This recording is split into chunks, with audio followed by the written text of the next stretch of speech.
We're live, and we're going to get right into it.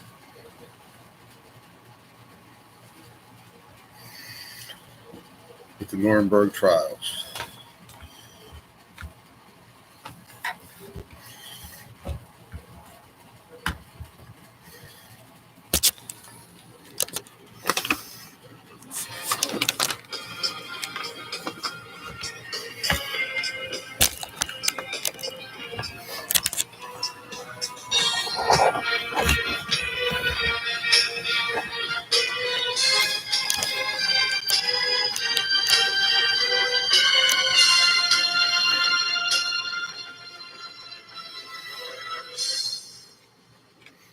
Welcome back to Core TV. I'm Ricky Kleeman. As we approach the final period of the 20th century, we can look back some 50 years and truly see its greatest trial, the crimes committed by the Nazis under the messianic leadership of Adolf Hitler. After the Second World War, Nuremberg became the site of a 10-month trial against 22 men, one of them in absentia, in an effort to expose the horrors of the Nazi regime and to attempt to deter such unspeakable conduct in a civilized society in the future. 4 nations cooperated in this historic occurrence. There were prosecutors and judges from the United States, Great Britain, France, and the Soviet Union. The United States prosecution wanted to use this forum to create a new international law. Terry Moran takes us back to the end of the war and the beginning of the International Military Tribunal. This time it's the German army that surrenders. No civilians are involved as in World War I. This time the Wehrmacht takes its full share of blame for years of ruin and brutality. The end of the Second World War in Europe marked a military triumph purchased at a harrowing cost. All Nazi government buildings have been destroyed, burying the infamous Hitler and Goebbels in their rubble. A continent lay in ruins. The great cities of the world had been pounded into rubble. This was the Belgian cathedral city of Louvain. Night after night, London was left a sea of fire. This was Rouen. 30 million refugees wandered through a nightmare landscape. Famine, disease, and desperation stalked the land. But more than just the physical and economic infrastructure of Europe needed to be rebuilt. The victorious Allies decided that to make a true peace, justice must be sought. Justice for an almost unimaginable crime. Dachau, factory of horror. Incoming prison trains arrive, carrying more dead than living. This is how they looked when they arrived. Today, Dachau is a museum. Its horrors safely interred in history. But what happened here, just 12 miles outside of cheerful, beery Munich, and what happened at the hundreds of other death camps throughout Nazi-occupied Europe, shocked the world into action. This time, however, no shots were fired in retaliation, no bombs dropped. Instead, law was the chosen weapon of the triumphant powers. 3 tribunals will now enter. A court, an international military tribunal, was established to investigate, prosecute, try, and punish the surviving leaders responsible for the atrocities of the Nazi regime. The indictment shall now be read. The idea of trying the top Nazis grew out of the culture and history of the Allied powers. Sir Hartley Shawcross was the chief British prosecutor at the Nuremberg trial. I thought the prosecution was very fairly conducted, according to what one might say without boasting, the best English tradition. And the English tradition in criminal work is very high. The case was controversial. Revenge was the only kind of justice many people wanted. Prime Minister Winston Churchill of Britain supported summary executions of the Nazis responsible for making the war and running the camps. Everyone connected with it, Churchill wired his Foreign Secretary in July 1944, will be hunted down and put to death. But the British were overruled, and the court was established at a German city full of symbolic meaning, Nuremberg. Largely for psychological reasons, that it had been the leading establishment of the Nazi parties. They were based essentially on Nuremberg. There was a courthouse there and all the facilities for a major trial. Nuremberg in the 1930s was the showplace of Nazi grandeur, the setting for enormous, garish displays of party discipline and determination. Es spricht der Führer. But the war brought ruin to Nuremberg. The city was destroyed. Out of the ashes rose the ideal of the Nuremberg trial. War must come under law. The privilege of opening the first trial in history for crimes against the peace of the world imposes a grave responsibility.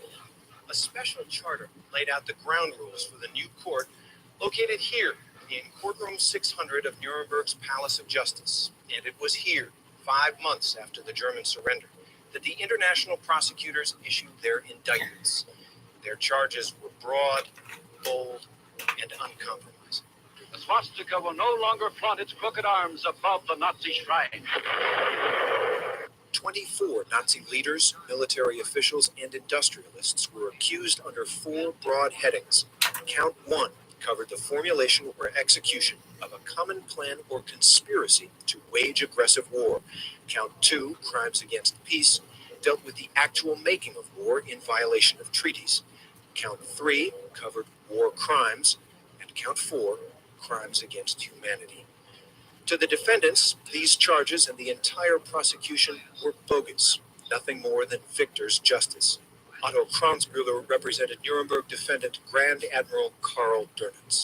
The whole business was aggressive war, was fabricated. Did you have vengeance in your heart because of that? Well, I think I'm too experienced a criminal lawyer and prosecutor to be affected by feelings of vengeance. I don't think I had any such feeling at all. I may well have thought when they were sentenced, well, they deserved it. But beyond the courtroom drama and political debates, the silent testimony of Nazi Germany's millions of innocent victims overshadowed every day's proceedings. Their suffering cried out for justice in November 1945, and it haunts us still. Joining us for this 3-hour segment this evening is Alan Dershowitz. Alan is here for his first visit at Court TV. You are someone that most of the country knows for a variety of reasons, but I think I'd like to tell our viewers some things they may not know about you. You graduated from the Yale Law School in 1962, magna cum laude. You went on. Begins with a statement listing the 4 counts of the indictment. Number 1, crimes against peace or waging aggressive war. 2, war crimes. 3, crimes against humanity. And 4, the conspiracy to commit these crimes. He requests one of the United States prosecutors, Cindy Alderman, to begin reading the indictment, a reading which actually took 1.5 days. The indictment arose from a London agreement of August 8, 1945, which created the London Charter that created the court, its rules of law and procedure. The trial as it begins and as it airs this week from 5 to 8 p.m. Eastern Time was filmed in short sections by the U.S. Army Signal Corps. We've edited the film together with sections of the audio tape record. Where only the audio exists, we're using freeze frames of the film shot in the courtroom. The court is called to order. The tribunal will now enter.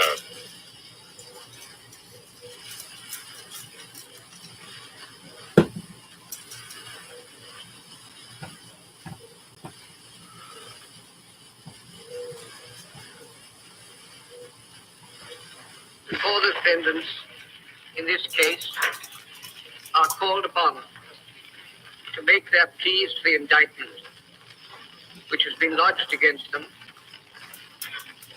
and in which they are charged with crimes against peace, war crimes, and crimes against humanity, and of a common plan or conspiracy to commit those crimes. It is the wish of the tribunal that I should make a very brief statement on behalf of the tribunal. All the defendants are represented by counsel. In almost all cases, the counsel appearing for the defendants have been chosen by the defendants themselves. But in cases where counsel could not be obtained, the tribunal has itself selected suitable counsel agreeable to the defendants. The tribunal has heard with great satisfaction of the steps which have been taken by the chief prosecutors to make available to defending counsel the numerous documents upon which the prosecution relies, with the aim of giving to the defendants every possibility for a just defense. The trial which is now about to begin is unique in the history of the jurisprudence of the world, and it is of supreme importance to millions of people all over the globe. For these reasons, there is laid upon everybody who takes any part in this trial a solemn responsibility to discharge their duties without fear or favor, in accordance with the sacred principles of law and justice. It only remains for me to direct, in accordance with the provisions of the Charter, that the indictment shall now be read. May it please the tribunal, the United States of America, the French Republic, the United Kingdom of Great Britain and Northern Ireland, and the Union of Soviet Socialist Republics, by the undersigned Robert H. Jackson, Francois de Menton, Hartley Shawcross, and R.A. Rudenko, duly appointed to represent their respective governments in the investigation of the charges against and the prosecution of the major war criminals, pursuant to the Agreement of London dated 8th August 1945, and the charter of this tribunal annexed thereto, hereby accused as guilty in the respects hereinafter set forth of crimes against peace, war crimes, and crimes against humanity, and of a common plan or conspiracy to commit those crimes, all as defined in the charter of the tribunal, and accordingly name as defendants in this cause and as indicted on the counts hereinafter set out Hermann Wilhelm Goering, Rudolf Hess, Joachim von Ribbentrop, Robert Lai, Wilhelm Keitel, Ernst Kaltenbrunner, Alfred Rosenberg, Hans Frank, Wilhelm Frick, Julius Thrasher, Walter Funk, Palma Schack, Gustav Krupp von Bohlen and Halbach, Karl Dönitz, Erich Raeder, Baldur von Schirach, Fritz Zappel, Alfred Jodl, Martin Bormann, Franz von Papen, Arthur Seyss-Inquart, Albert Speer, Konstantin von Neurath, and Hans Fritsch. Individually, and as members of any group of the groups or organizations next hereinafter named. Up next, the indictments against the Nazi organizations. Here, British prosecutor Sir Hartley Shawcross gives his reaction to the Nazis charged with war crimes. I think I thought they looked very ordinary people. I